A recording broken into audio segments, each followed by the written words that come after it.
Good morning students. Class 12th chapter पढ़ रहे थे हम अपना इलेक्ट्रोकेमिस्ट्री। पढ़ लेते हैं, ठीक है, आगे देख लेते हैं।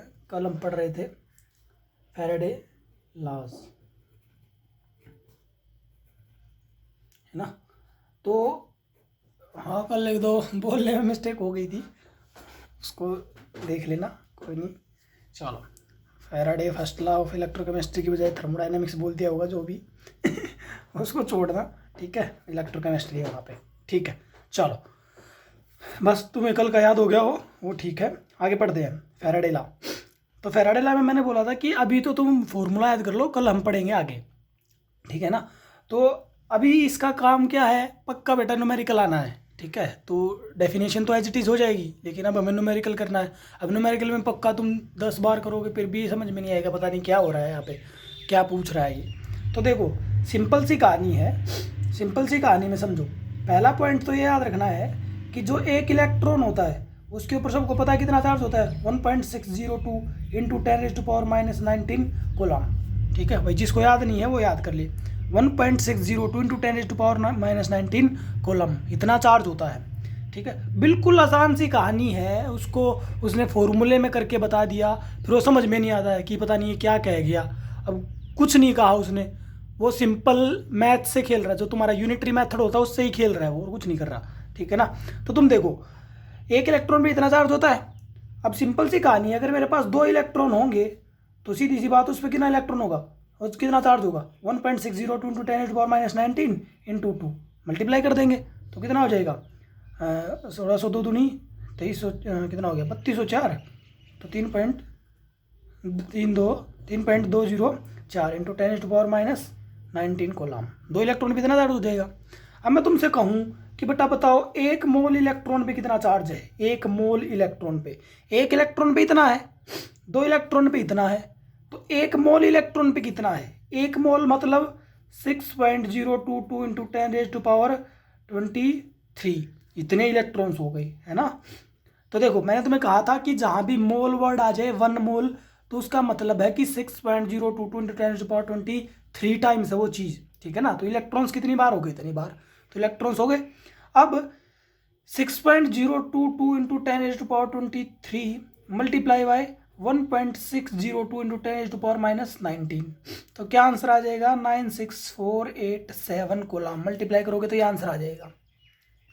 तो इसको हम अप्रोक्सीमेट लिख लेते हैं 96500। तो कल मैंने कहा था कि ये जो वैल्यू है ये कहाँ से आई, क्यों आई, इसकी बात करेंगे कल।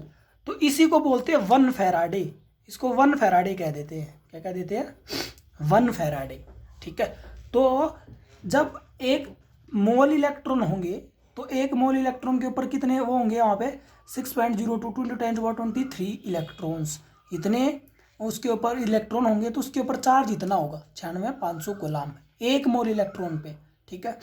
अब 1 मोल इलेक्ट्रॉन का क्या मतलब है, उसकी बात सुन लो मेरी, कि अगर जो भी एलिमेंट, अब मैं तुम्हें बुक के हिसाब से नहीं पढ़ा रहा, तुम ऐसे याद रखना, क्योंकि हमें तो पी जाना है ना कि टॉपिक क्या है। हमें मतलब नहीं है कि उसने वो किस तरीके से समझा रहा है, हमें अपने तरीके से समझना है कि किसी भी प्रकार का क्वेश्चन आ जाए इस पर हमें करना उसको सोल्व, ठीक है।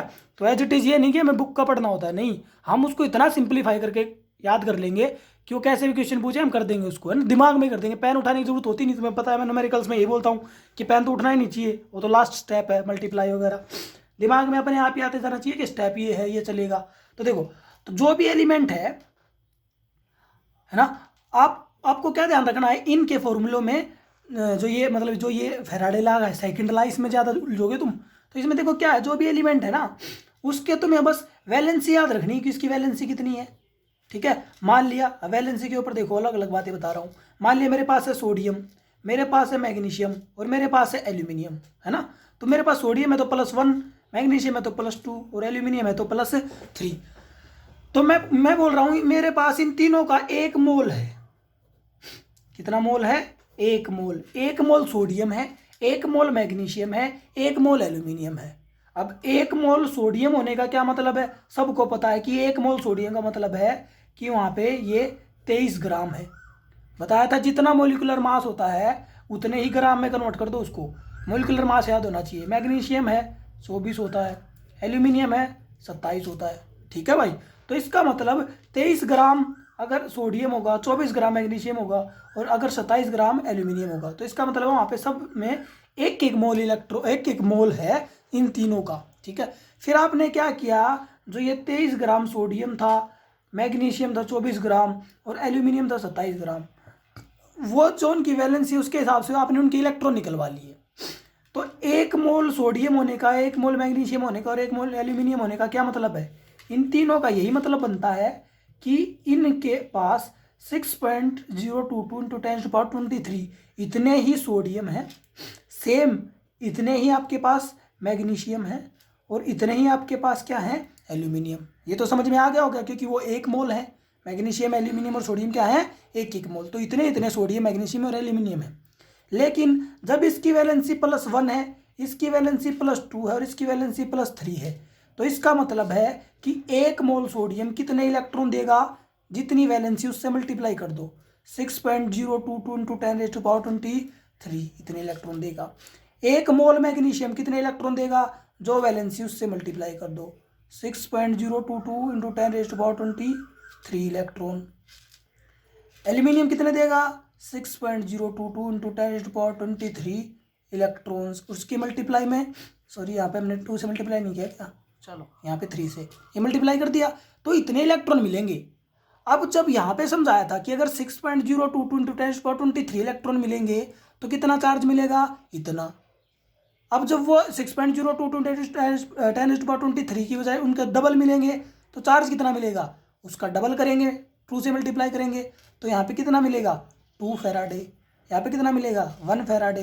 यहाँ पे कितना मिलेगा, 3 फैराडे। तो जब ये इतने इलेक्ट्रॉन लूज करता है तो इतना चार्ज हमें मिल सकता है। लेकिन हम पढ़ रहे हैं उल्टा, ध्यान देना, हम क्या पढ़ रहे हैं, उल्टा। हम तो इलेक्ट्रिक करंट ले रहे हैं, है ना, इलेक्ट्रोलिसिस करवा रहे हैं, हम तो करंट ले रहे हैं। ठीक है, तो ले रहे हैं तो हम ये देखेंगे कि चार्ज कितना लेंगे, हम चार्ज कितना लेंगे। ठीक है, चार्ज जितना लेंगे उसी के हिसाब से इलेक्ट्रॉन आ जाएंगे। सिंपल सी कहानी है, जितना चार्ज हम लेंगे उतने अपने पास इलेक्ट्रॉन आ जाएंगे, उतने क्या आ जाएंगे अपने पास, इलेक्ट्रॉन। और जितने इलेक्ट्रॉन आ जाएंगे उसके पास हिसाब से हम उसका मोल निकाल सकते हैं। मोल निकाल सकते हैं तो उससे इसका इक्विवेलेंट मास भी निकाल सकते हैं, या जो भी कुछ हम निकाल सकते हैं, है ना। तो वो सब चीज़ें एक ही जगह घूम जाएंगी। एक चक्कर है ना, वो चक्कर गोल गोल घूम रहा है, वो इलेक्ट्रॉन को भी कनेक्ट करवा रहा है कि कितने इलेक्ट्रॉन, वो चार्ज को भी कनेक्ट करवा रहा है। ठीक है, वो आपके इक्विवेलेंट वेट को भी कनेक्ट करवा रहा है, वो आपके मोलिकुलर वेट को भी कनेक्ट करवा रहा है। इन सब में कोई ना कोई रिलेशन है, इन सब के रिलेशंस मोल्स के ऊपर डिपेंड है। तो जिसको मोल्स का कंसेप्ट थोड़ा क्लियर है तो उसके लिए कुछ भी नहीं है टॉपिक, फिर भी पता नहीं इसमें न्यूमेरिकल्स में क्या हो जाता है। तो सच ऐसा कुछ सोचने की जरूरत नहीं है कि पता नहीं क्या है इसमें, ये चीज़ ध्यान रखो, अपने आप ही न्यूमेरिकल्स हो जाएंगे। एक बात दोबारा बता देता हूँ, कल बताया था मैंने, मान लिया मेरे पास 2 कूलम चार्ज है, मेरे पास कितना चार्ज है, 2 कूलम चार्ज। अब सुनो ध्यान से, अगर 2 कूलम चार्ज है तो 2 कूलम चार्ज है, या इसके अलावा तुम ये मान लो ताकि तुम्हें आसान हो जाए, 2 कूलम की बजाय तुम मान लो कि मेरे पास 96,500 ही कूलम चार्ज है, 96,500 कूलम, है ना। तो 96,500 कूलम चार्ज है और मेरा जो मेटल है, मैंने कल क्या कहा था कि अगर 2 ऐसे जो वो हैं आपके सेल, वो अगर ऐसे सीरीज में जुड़े हुए हैं, एक यहाँ पे आ गया, है ना,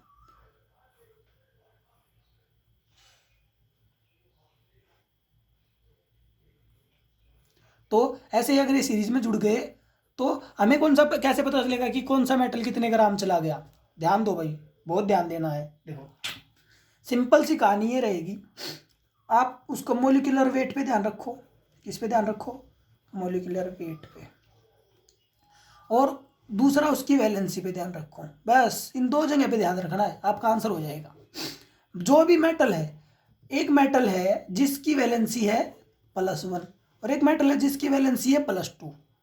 तो जिसकी वैलेंसी +1 है, 96,500 कूलम चार्ज में वो कितना इलेक्ट्रॉन आपके मिलते हैं आपको, मतलब कितने इलेक्ट्रॉन लगेंगे, इतने इलेक्ट्रॉन लगेंगे। ठीक है, तो इसका मतलब 1 मोल इलेक्ट्रॉन लगेंगे। 1 मोल इलेक्ट्रॉन लगेंगे तो सिंपल सी कहानी है, 1 मोल इलेक्ट्रॉन का मतलब है आपका वो सब्सटेंस 1 मोल ही था, और 1 मोल था तो 1 मोल में जो उसका मोलिकुलर मास होता है वही उसका गिवन मास हो जाएगा, क्योंकि given mass by molecular mass अगर सेम है तो मोलर जो मोल्स वो सेम आ जाते हैं ना। तो सिंपल सी कहानी ये है। अगर उतना ही चार्ज, अब ये कहा था कि सीरीज में करंट सेम रहता है, अब +1 वाले ने इतना चार्ज लिया तो +2 वाला भी इतना ही चार्ज लेगा, लेकिन उसका जो मास है बेटा वो आपको हाफ मिलेगा। आप सीधा आंसर लिख सकते हो, ठीक है। मतलब आपको सीधा आंसर मिल जाएगा कि अगर +1 वाला मेटल मान लिया सोडियम है और वो 23 ग्राम डिपॉजिट हो रहा है, क्योंकि +1 है 96,500 कोलाम में 1 मोल, 96,500 कोलाम में 1 मोल, 1 मोल है तो 23 ग्राम डिपॉजिट होगा, क्योंकि 1 मोल में उसका मोलिकुलर मास होता है 23, तो उसका गिवन मास भी कितना होगा 23 ग्राम डिपॉजिट होगा। +2 वाला मेटल मान लिया मैग्नीशियम है, कौन है मैग्नीशियम। मैग्नीशियम बेटा सीधा सीधी सी बात है कि 12 ग्राम डिपॉजिट हो पाएगा, बस कितना डिपॉजिट हो पाएगा 12 ग्राम। कैसे पता चला सर, बेटा बताया ना, उसके 1 मोल जितना था उतना ही उसका कर दो। अगर ये 1 फैराडे है तो, अगर ये 1 फैराडे है, लेकिन मैग्नीशियम के लिए भी बताया कितने फैराडे चाहिए 2, अगर 1 फैराडे है तो मैग्नीशियम कितने लगेंगे, उसके आधे हो जाएंगे ना, 2 से डिवाइड कर दोगे तो सिंपल सी कहानी कि उसके इलेक्ट्रॉन भी कितने हो गए आधे, इलेक्ट्रॉन आधे हो गए तो इसका मतलब मोल भी क्या हो गया आधा, और आधा मोल हो गया तो मैग्नीशियम के 1 मोल में कितने चाहिए 24 ग्राम, आधे मोल में कितने चाहिए 12 ग्राम। सिंपल सी कहानी है। अगर मेटल में ऐसे ही +3 वाला होता तो सर, जैसे एल्यूमिनियम है बेटा, एल्यूमिनियम होता तो ये तीनों ही अगर जुड़े होते तो 3 भी जुड़ सकते हैं, 2 नहीं 3 भी जुड़ सकते हैं, तो एल्यूमिनियम कितना डिपॉजिट होगा। सिंपल सी बात है बेटा, अगर ये 1 फैराडे था तो इसके जो मोलिकुलर मास है उसका 1/3 कर दो, सिंपल सी बात है कि वो 9 ग्राम डिपॉजिट होगा। कितना डिपॉजिट होगा 9 ग्राम। तो जितनी वैलेंसी बढ़ जाती है उसके हिसाब से, उसके मोलिकुलर मास के हिसाब से, उसी रेशियो में उसका मास घट जाता है, मोलिकुलर मास के हिसाब से जो उसका गिवन मास है वो घट जाएगा, ठीक है। तो ये सिंपल सी कहानी है, ठीक है। तो इस तरीके से ध्यान रखना है कि मेरा आंसर क्या आना चाहिए। जब आप न्यूमेरिकल्स करोगे तो आप देखोगे, और ये न्यूमेरिकल्स ट्राई करने हैं साथ के साथ, और मुझे बताना।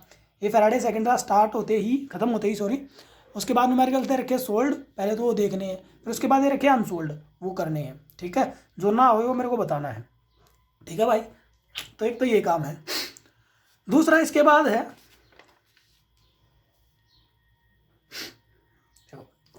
अब इसके बाद दूसरा क्या है, ये तो हमने पढ़ लिया। अब देखो मैं एक एग्जांपल देता हूँ तुम्हें न्यूमेरिकल्स का, ठीक है। एक न्यूमेरिकल दे रखा है सोल्ड ही तुम्हारी बुक में, जो कि है 5वां। 2 electrolyte cells containing silver nitrate solution and copper sulfate solution are connected in series. A steady current of 2.5 ampere was passed through them till 1.078 gram of Ag were deposited. How long did the current flow? What weight of copper will be deposited? तो ध्यान दो, इसमें उसने क्या क्या दे रखा हमें कि 2 सेल है, एक है सिल्वर नाइट्रेट। सिल्वर नाइट्रेट क्या होता है AgNO3। एक बात ये बता दूं, कौन सा न्यूमेरिकल है ये 5वां सोल्ड।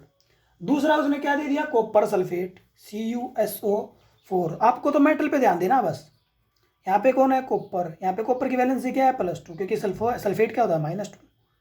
Ag क्या है यहाँ पे +1। अब वो चक्कर समझ में आ गया ना, +1 और +2 वाला वैलेंसी का, ठीक है। अब उसने देखो क्या कहा कि आपने करंट दे दिया 2.5 एम्पियर। कितना दे दिया करंट 2.5 एम्पियर।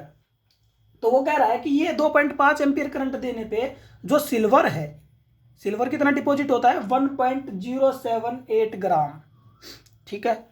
अब सिल्वर का मोलिकुलर मास वो देगा, जब ये न्यूमेरिकल देगा तो सिल्वर का मोलिकुलर मास देगा वो, ठीक है। तो वो दे रखा है 107.8 ग्राम, 107.8 ग्राम, ठीक है। देखो Ag 107.8 ग्राम है और Ag डिपॉजिटेड जितना है ये डिपॉजिटेड है, ठीक है। और ये ग्राम नहीं है, सॉरी, ये इसका एटॉमिक मास है जिसको U लिखते हैं हम, यूनिफाइड मास जो भी है, ठीक है। तो ये इतना है। अब इसी को हम ग्राम में लिख लेते हैं ना सिंप्लीफाई करने के लिए, ठीक है। मान लिया अगर इतने ग्राम Ag होता, ठीक है, तो वो 1 मोल होता, लेकिन डिपॉजिट कितना हुआ है 1.078। तो अपने पास जो डिपॉजिट हुआ है वो ऊपर और उसका जो मोलिकुलर मास है वो नीचे, ये कर दो। तो यहाँ से क्या आंसर आ जाएगा 0.01 आ जाएगा ना, 2 पॉइंट और आगे है तो 2 पीछे चला जाएगा, वरना 1 से डिवाइड हो जाता, ठीक है। किसी को नहीं समझ में आता दोबारा बता देता हूँ, 1.078 बाई 107.8, 1 2 3 के बाद पॉइंट है तो हटाने के लिए नीचे क्या कर दिया इससे डिवाइड, ठीक है। फिर यहाँ पे क्या है 2 के बाद 1 के बाद पॉइंट तो ऊपर 10 से मल्टीप्लाई, ठीक है। ये तो कट गया पूरा 1 और 0 की 0, तो 1/100 क्या होता है 0.01, ठीक है। तो ये आ गया क्या, मोल्स, ठीक है ना, किसके, Ag की। मतलब जितना Ag का मास डिपॉजिट हुआ है वो उसका 0.01 है उसके मोलिकुलर मास की। सिंपल सी बात है, इतने मोल्स आ गए। ऐसे ही निकाल दो कॉपर के। कॉपर का मास कितना होता है, कॉपर का मास होता है 63.5। मोल्स कितने आने चाहिए, 0.01। तो सिंपल सी बात है, उसका मास निकल जाएगा कि कितना उसका मास डिपॉजिट हुआ है। तो ये 63.5 इससे मल्टीप्लाई हो जाएगा। तो मल्टीप्लाई हो गया, क्या आ जाएगा, ये जो क्वेश्चन मार्क है निकालना है, जो कि एक प्रकार से गिवन मास है, ये मतलब सॉरी डिपॉजिटेड मास है। डिपॉजिट मास कितना होगा, तो 63.5 इंटू 0.01, तो ये इसको इससे मल्टीप्लाई करो, तो 1 के बाद पॉइंट आगे चला जाएगा 0.635, ठीक है। ये डिपॉजिटेड मास है। क्या ये आंसर है, आंसर नहीं। क्यों, क्योंकि सर मैंने गलती कर दी। क्या गलती कर दी भाई, कि मैंने उसका जो चार्ज वो तो नहीं देखा ना, क्योंकि यहाँ पे +1 था, यहाँ पे +2 है, तो मैंने बोला था उसके चार्ज से उसको डिवाइड भी कर देना है, ठीक है।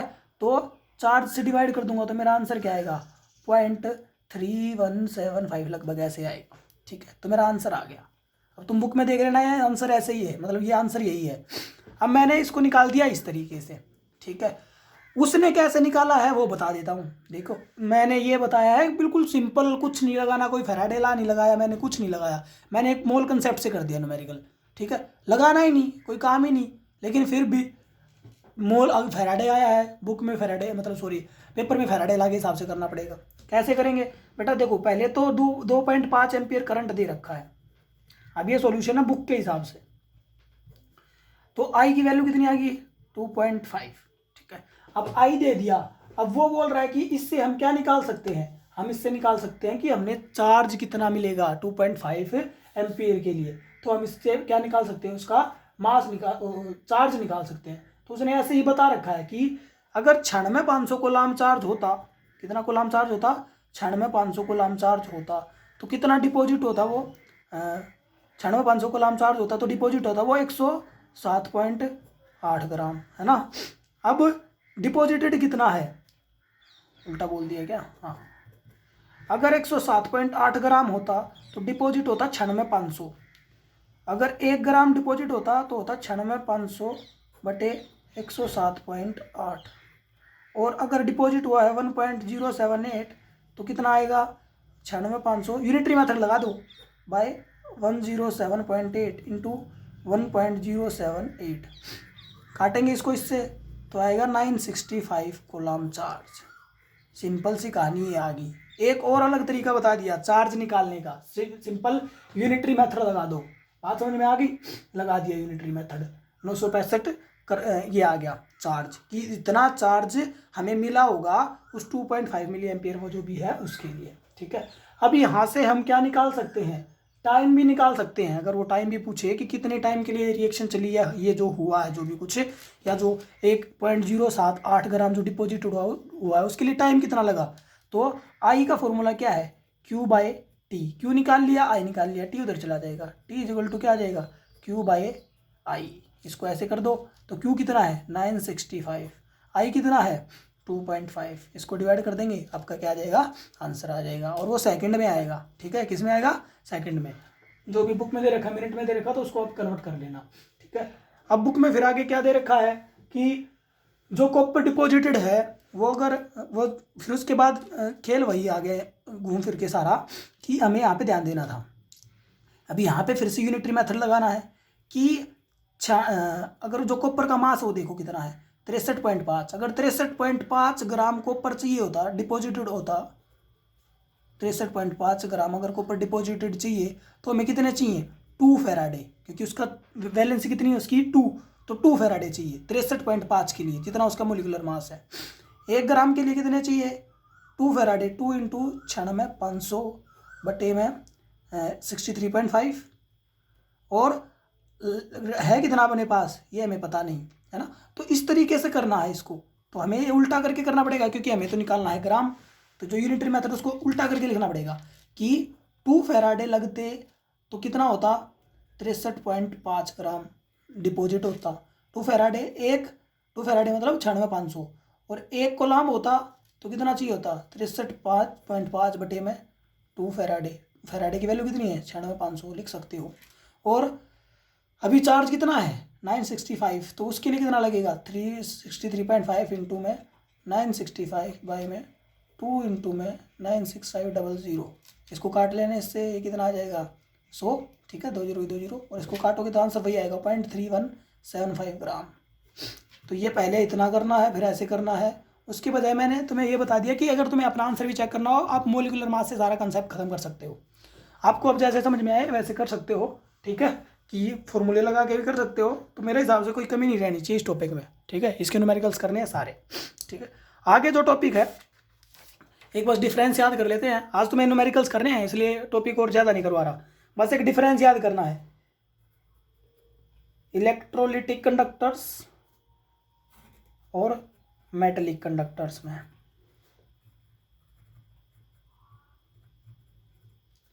इलेक्ट्रोलिटिक कंडक्टर्स, देखो ये क्या है, जो कंडक्टर्स सॉल्यूशन की ज़रूरत होती है, जिसमें किसकी ज़रूरत होती है सॉल्यूशन की, जो हमने अभी बनाया बीकर में, तो उसमें सॉल्यूशन की ज़रूरत होती है। ये जैसे अपने घर पे वायर होती हैं, ठीक है, वो सॉलिड होती है ना, तो जो वायर वाले कंडक्टर हैं, कंडक्टर तो पता है सबको क्या होते हैं, जिनके अंदर से इलेक्ट्रिसिटी पास होती है उनको हम कंडक्टर कहते हैं। कंडक्टर अगर सॉल्यूशन जिसमें यूज़ हुआ है तो उसको हम बोलते हैं इलेक्ट्रोलिटिक कंडक्टर, जिसमें इलेक्ट्रोलिसिस की प्रोसेस लगेगी, ठीक है, ये रेडॉक्स रिएक्शन चलेंगी। और जिसमें सॉलिड कोई भी चीज़ है तो उसको हम बोलते हैं मेटलिक कंडक्टर, ठीक है। तो इसमें डिफरेंस दे रखा है। तो देखो हमने यहाँ पे पढ़ा है, हमने इलेक्ट्रोलिसिस में पढ़ लिया कि जो हम सॉल्यूशन लेंगे वो आयंस में डिकम्पोज हो जाएगा, आयंस में टूट जाएगा, तो आयंस में क्या हो जाएगा डिकम्पोज। लेकिन क्या आपने कभी ऐसा देखा है कि आपके जहाँ से भी बिजली आ रही है, जो भी आपका पावर हाउस है, पावर स्टेशन है, कि वहाँ से बिजली आई और तार टूट गए, अगर तार टूट जाएंगे तो लाइट आएगी नहीं। तो सिंपल सी बात है, क्या वायर ब्रेक डाउन होती है, क्या ये डिकम्पोज होती है, नहीं होती, सिंपल सी कहानी है, नहीं होती भाई। तो पहला डिफरेंस ये है कि यहाँ पर डिकम्पोजिशन नहीं होता और इलेक्ट्रोलिटिक कंडक्टर में डिकम्पोजिशन होता है।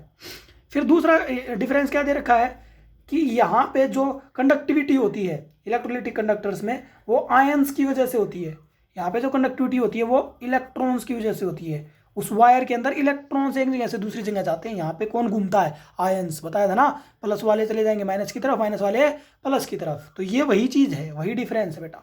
तीसरा कि इसमें टेम्परेचर इंक्रीज करोगे तो कंडक्टिविटी इंक्रीज होगी, कंडक्टिविटी क्या होगी इंक्रीज होगी। यहाँ पे क्या है कि टेम्परेचर इंक्रीज करेंगे तो कंडक्टिविटी डिक्रीज होगी, कंडक्टिविटी क्या होगी डिक्रीज। क्यों बताया था पहले भी कि जो कंडक्टिविटी बढ़ेगी तो जो वाइब्रेटिंग कर्नल्स हैं, जो खाली जगह हैं वाइब्रेटिंग कर्नल्स, तो वहाँ पे इलेक्ट्रॉन को वो रोकेंगी, तो वाइब्रेटिंग कर्नल्स हैं जो वो इलेक्ट्रॉन्स को रोकेंगे, उनके बीच में आ जाएंगे, जगह आ जाएगी, मतलब खाली वाइब्रेटिंग कर्नल्स वैसे कुछ नहीं होते, कर्नल्स होती है खाली जगह, तो वहाँ पे इलेक्ट्रॉन फंसेगा फिर आगे जाएगा, फंसेगा फिर आगे जाएगा। तो टेम्परेचर बढ़ने से खाली साइड से जो ये कर्नल्स ये बढ़ जाती हैं, जिसकी वजह से इलेक्ट्रॉन्स वहाँ पे ट्रैप हो जाता है, फिर आगे जाएगा, फिर रुकेगा, फिर आगे जाएगा, तो उसको लग जाने में टाइम लगेगा। तो सिंपल सी बात है कंडक्टिविटी डिक्रीज हो जाएगी, लेकिन यहाँ पे कंडक्टिविटी बढ़ती है। क्यों? क्योंकि आयंस ब्रेक डाउन और जल्दी हो जाएंगे, तो और तेज और ज़्यादा बनेंगे और ज़्यादा कंडक्टिविटी होगी। चौथा क्या है, वो बोल रहा है कि यहाँ पे रेजिस्टेंस किस वजह से होता है, यहाँ पे रेजिस्टेंस होता है विस्कोसिटी की वजह से, ठीक है, या नेचर की वजह से, कि अगर आपका जो इलेक्ट्रोलाइट है, अगर वो आपका इलेक्ट्रोलाइट ऐसा है जो टूटना नहीं चाहता, मतलब वीक इलेक्ट्रोलाइट है, ठीक है, तो क्या होगा कंडक्टिविटी कम होगी।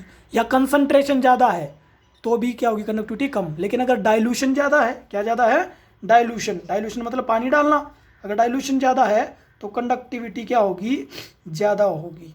तो यहाँ पे जो नेचर है विस्कोसिटी है ये रेजिस्टेंस डिपेंड करती है, इनके ऊपर रेजिस्टेंस डिपेंड करती है। यहाँ पे रेजिस्टेंस कौन देते हैं, रेजिस्टेंस क्या होती है जो करंट को रोकने की क्षमता, तो वो किसकी वजह से होती है इन्हीं कर्नल्स की वजह से। तो आई होप ये डिफरेंस समझ में आ गया होगा कि जो कर्नल्स है वो रेजिस्टेंस देते हैं, जितने कर्नल ज़्यादा होंगे रेजिस्टेंस ज़्यादा होगा, सिंपल सी बात। यहाँ पे विस्कोसिटी जितनी ज़्यादा होगी रेजिस्टेंस उतना ज़्यादा होगा, वीक इलेक्ट्रोलाइट होगा रेजिस्टेंस ज़्यादा होगा, मतलब कंडक्टिविटी कम होगी, कंसंट्रेशन ज़्यादा होगी तो कंडक्टिविटी कम होगी। तो इस तरीके से ये रेजिस्टेंस यहाँ पे अलग अलग फैक्टर पे डिपेंड करती है, यहाँ पे कर्नल्स पे डिपेंड करती है। तो ये था इनमें डिफरेंस, समझ में आ गया होगा। और न्यूमेरिकल्स करने हैं भाई बिल्कुल पक्का, ठीक है, मुझे बताओ नहीं समझ में आए तो फिर मैं समझाऊंगा साथ की साथ। और ये न्यूमेरिकल्स हो जाने चाहिए आज में सारे, सोल्ड भी अनसोल्ड भी। बताओ मुझे क्या समझ में आया क्या नहीं, ठीक है। फॉर्मूला लगा के देखो, जस्ट जिस तरीके से मैंने बताया वैसे देखो और न्यूमेरिकल्स को करो। ठीक है भाई, चलो, थैंक यू।